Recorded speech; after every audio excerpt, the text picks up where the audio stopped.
अंगणवाडी सेविकांचा वडूज तहसील कचेरीवर आक्रोश मोर्चा.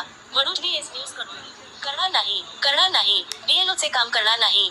रद्द करा बीएलओची ऑर्डर रद्द करा. हम सब एक है अशा या आरोळीने पंचायत समिती तसेच तहसील कार्यालयाचा परिसर अंगणवाडी सेविकांनी दणाणून सोडला होता.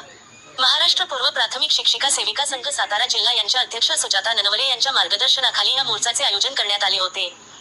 त्यांनी दिलेल्या निवेदनात म्हटले आहे की अंगणवाडी कर्मचाऱ्याला मध्ये समावेश करण्यात आला आहे. अंगणवाडी कर्मचाऱ्याला या सूचीत समावेश करून त्यांच्यावर कामाचा अतिरिक्त बोजा लादून महिला कर्मचाऱ्यावर अन्याय केला आहे. याचा संघटनेच्या वतीने जाहीर निषेध करण्यात येत आहे. मुख्यतः बीएलओचे काम करण्याची जबाबदारी ही अंगणवाडी कर्मचाऱ्यावर शासनाने लादल्याने या योजनेमध्ये ICDS योजनेअंतर्गत अंगणवाडी कर्मचाऱ्यांवर कामाची अतिरिक्त जबाबदारी वाढली आहे. यामध्ये पटसंख्या, गरोदर माता, लाभार्थी इत्यादी जबाबदाऱ्या पूर्ण करून प्रत्येक अंगणवाडी कर्मचाऱ्यासोचे काम करणे शक्य होणार नाही. कारण काही अंगणवाडी सेविका ह्या वयोवृद्ध आहेत, काही आजाराने त्रस्त आहेत. अशा या कारणामुळे अंगणवाडी सेविकांवर बीएलओची जबाबदारी सोपवणे हिताचे होणार नाही. तरी शासनाने या कामातून आम्हाला मुक्त करावी अशी संघटनेची मागणी आहे. यावेळी जिल्हाध्यक्ष सुजाता ननवरे, तालुकाध्यक्ष अनिता जाधव, विजया बोकरे व खटाव तालुक्यातील अंगणवाडी सेविका मोठ्या संख्येने उपस्थित होत्या.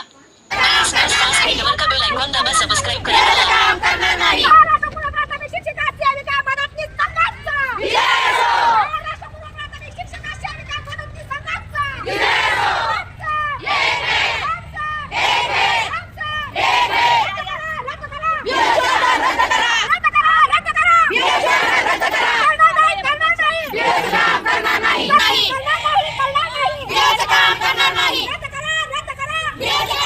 मी राधिका रविराज नलवडे, अंगणवाडी सेविका, माझे निमसोडगाव. आणि मी आज सगळ्यांच्याच वतीनं बोलते की आम्हाला 9 ते 5 वेळ दिलेली आहे शाळेची. मुलांचा आहार, THR सगळ्याच बाबी असतील.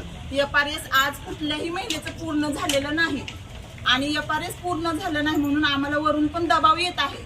मग आम्ही ते काम करणार की मातृवंदनचं काम करणार की अजून हे BLOचं काम करणार? मग अंगणवाडीत जाणार कधी? पालकांचा पण आमच्यावर दबाव असतो, तसाच ऑफिसचाही दबाव असतो. मग आमच्या महिला, कितीतरी महिला अशा 50च्या वर गेलेल्या आहेत. मग त्या महिलांनी करायचं काय?